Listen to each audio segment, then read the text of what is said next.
So hello everyone देख पिला माने आज भिडियो आम तुम किसी पीएमएसटी एग्जाम किसी इंपोर्टाट क्वेश्चन देखा जोड़ा कि तुम परीक्षा निश्चित भाव इंपोर्टाट सो यही क्वेश्चन ही तुमको अधिक प्राक्ट कर जहाद्वारा कि तुम एग्जाम बहुत भल मार्क स्कोर कर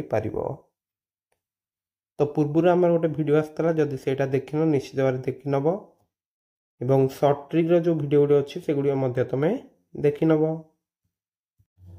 सो देख प्रथम क्वेश्चन तुमको देती 10 टू द पावर 99 माइनस 99 सबू अंक गुड़िकर समष्टि केते हब है। तो तुम जानच 10 टू द पावर n जदि तुम करुच तार अर्थ हूँ एक तुम टोटाल केते n टी शून्य लगे यहाँ तुम जानच समस्ते। तो 10 टू द पावर 99 मान कौन तुम एक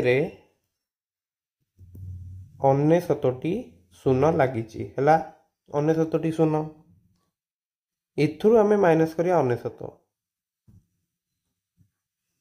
तो देख कौन हम ना फास्ट जेहेतु जीरो अच्छी एकटा बाम पटू यू पलि आस तो 10 रु 9 गले केते एक बर्तमान तुम यही प्लेस रे 9 थी ना तो 9 रु 9 गले केते शून्य। नेक्स्ट देख तुम ये जो सब नथियो कि एगुड़ सब 9 थी बर्तमान तो 9 गुड़िक ओल्लै केवल बुझीपार ना। तो देख ये टोटाल केतोटी 9 हम कि ये तुम टोटाल 99टा शून्य थिला तो से गोटे जीरो हो गला गोटे एक।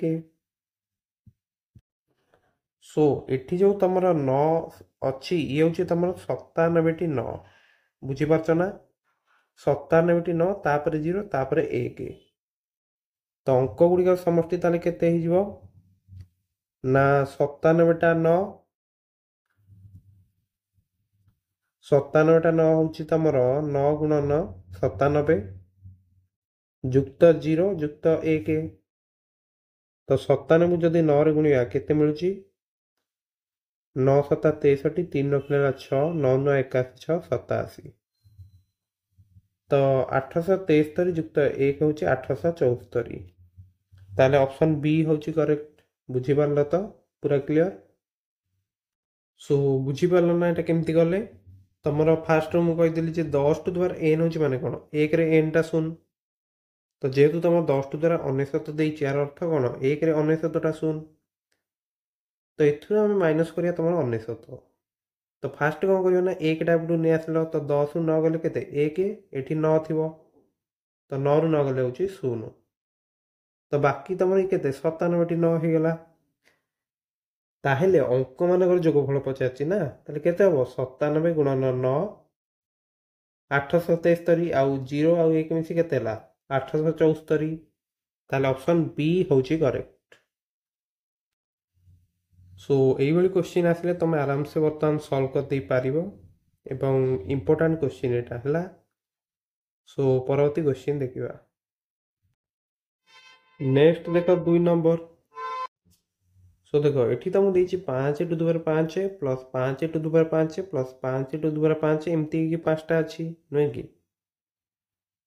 ताहेले यार अर्थ तुम बुझी पारतो जे 5 टू द पावर 5 5 थर अछि माने 5 थर जोग होइछि माने कोन 5 गुणन कर दबा जदि तुम 4 मन कर 3 थर जोग होइछि ताले समष्टिटा केमती काढिया 4 गुणन 3 करी ना 12 आसीबो ताले 5 टू द पावर 5 जदि 5 थर जोग होइछि ताले 5 ही मल्टीप्लाई करियो ना ताले एटा केते हिजो 5 टू द पावर 6 तो 5 टू द पावर 6 रो रूट ओवर केते हबो तमरो रूट ओवरटा 3 हिजो ना माने सॉरी 5 रो क्यू हिजो ना बुझी पातो तुमर रूट ओवर नब माने कौन करियो ना जो जेती तुम घात रे अच्छी तार अधा कर दबो एति होउची काम।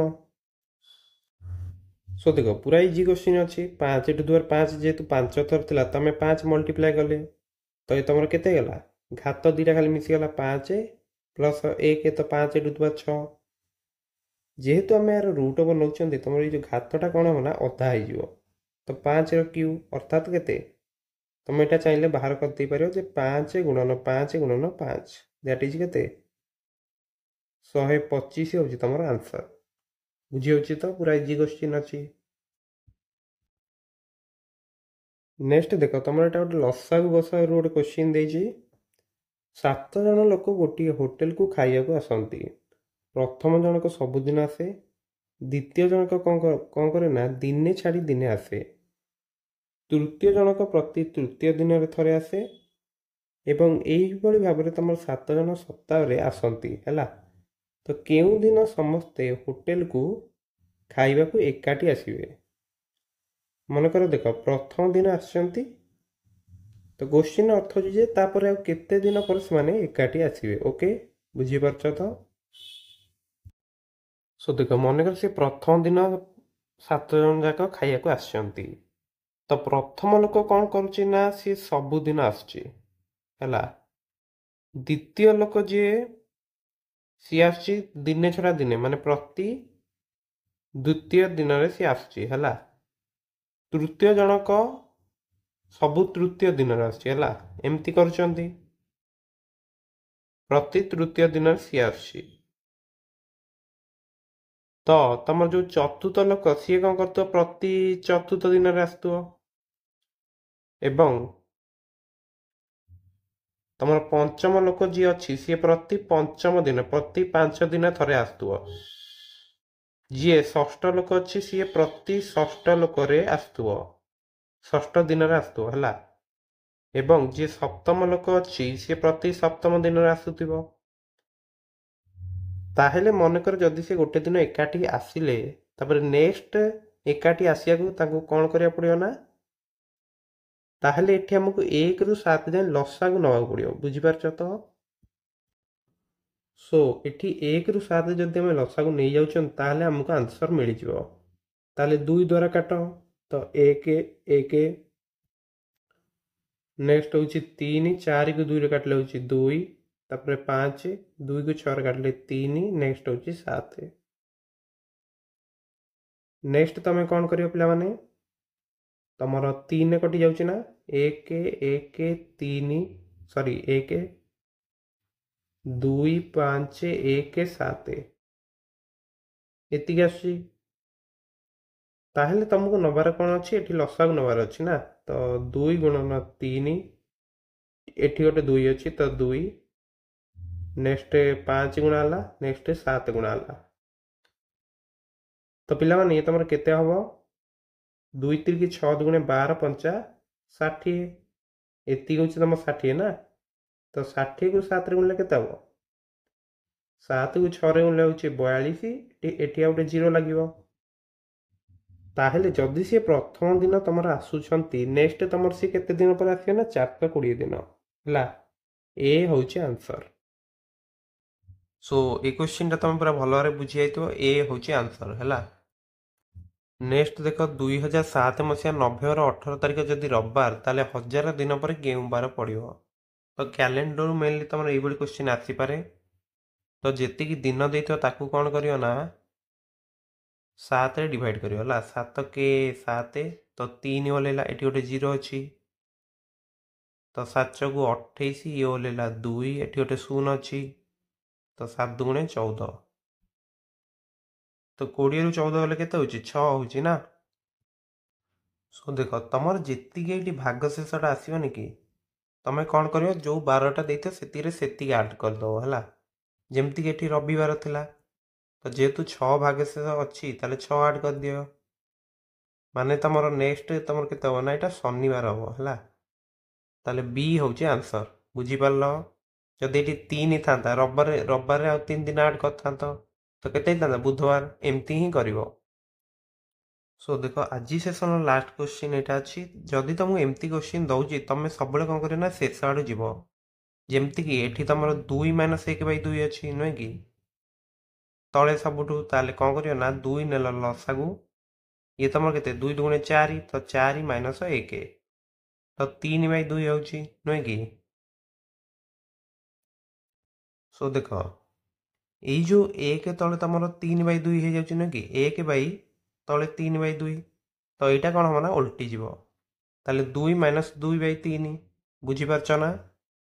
ନେକ୍ସଟ ତମର କ'ଣ ହେବ, ତମର ଏଇ ଯେଉଁ ଏତିକି ନାହିଁ, ଏଇଟା କ'ଣ ହେବ ନା 3 ଯିବ ଲସାଗୁ, ତ ଏଇ କେତେ ହେଇଯିବ, 3 ଦୁଗୁଣେ 6, ତ 6 - 2, 4/3 ନୁହେଁ କି। ବର୍ତ୍ତମାନ ଦେଖ ଏଇଟା ଯେଉଁ 1/4/3 ଅଛି ଏଇଟା ବି ଓଲଟିଯିବ। ତାହେଲେ 1/2 ମାଇନସ୍ 3/4। ତ ଏଇଟା କ'ଣ ହେବ ନା 4 ତମ ଲସାଗୁ ଗଲା 8 ମାଇନସ୍ 3 ହେଇଯିବ ନୁହେଁ କି? ତ ଏଇଟା ହେଇଯିବ 5/4। ତ ଟୋଟାଲ ଉପରେ ତମର ଆନ୍ସର ହେଲା 1/5/4। ତ ପୁଣି କ'ଣ ହେବ ନା ଓଲଟିଯିବ ତ 4/5। ବୁଝିପାରିଲ? ତ ଆନ୍ସର ହେବ ତମର 4/5। ସୋ ବୁଝିପାରିଲ ନା? ଏଇଭଳି କ୍ୱେଶ୍ଚିନ୍ରେ କେବଳ ଗୋଟିଏ ଫର୍ମୁଲା ଶେଷ ଆଡ଼ୁ ଯିବ ଏବଂ ତମର 1 ଯଦି କିଛି ଅଛି ତାକୁ ଓଲଟେଇ ଦେବ। ଏତିକି ତ କଥା, ଆଉ କିଛି ତ ଆମେ କରୁନାହାନ୍ତି, ପୁରା ସିମ୍ପଲ୍ କ୍ୱେଶ୍ଚିନ୍। ସୋ ମୁଁ ଆଶା କରୁଛି ଆଜିର ଏ ଭିଡ଼ିଓରେ ଆମେ ଯେଉଁ ସବୁ ଇମ୍ପୋର୍ଟାଣ୍ଟ କ୍ୱେଶ୍ଚିନ୍ ଆଲୋଚନା କଲେ ତମେ ସବୁ ବୁଝିଯାଇଥିବ।